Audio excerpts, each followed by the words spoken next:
Jean-Paul et moi sommes tous les deux membres du club français du tire-bouchon. Et qui plus est, nous organisons même le congrès 2017 de notre association. Le club français des tire-bouchons réunit une centaine de membres à travers la France et dans le monde. Nous avons 2 tiers de Français, 1 tiers d'étrangers, francophones, mais qui viennent de très loin souvent. Et notre trait commun, c'est que nous collectionnons bien sûr les tire-bouchons.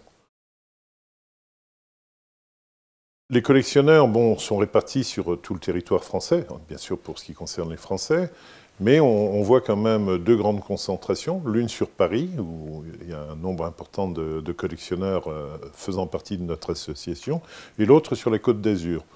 On peut y voir probablement une corrélation avec les moyens financiers, l'âge du capitaine et ce genre de choses. Mais à côté de ça, les vignobles sont souvent bien représentés, c'est le cas pour les Côtes-du-Rhône, la Bourgogne ou les vins de Loire, la vallée de la Loire. D'autres régions, au contraire, sont un peu désertes de ce point de vue. C'est le cas de la Normandie et des Hauts-de-France. Donc côté Normandie et Hauts-de-France, on peut probablement trouver comme explication que ces régions sont des régions de bière et de cidre, mais pas des régions de vin.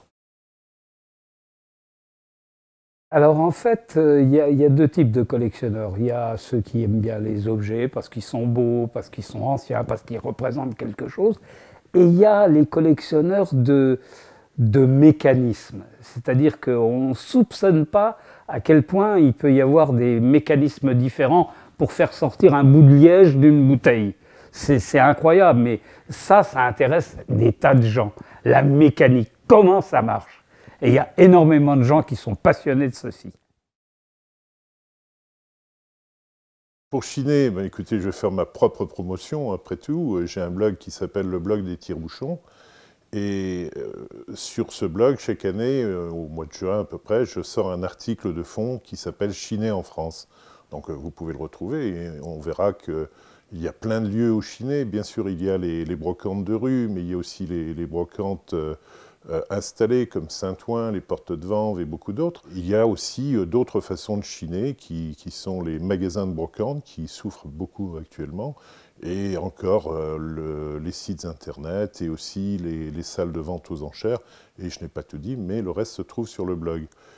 Et pour les gens qui seraient intéressés, il est possible aussi de prendre contact avec nous si les tire-bouchons vous intéressent, en écrivant tout simplement à l'adresse du Club français des tire-bouchons que vous pouvez trouver en tapant tout simplement CFTB sur Internet. Ah, je ne sais pas si on prend des vacances quand on collectionne. On y est toute l'année, tout le temps.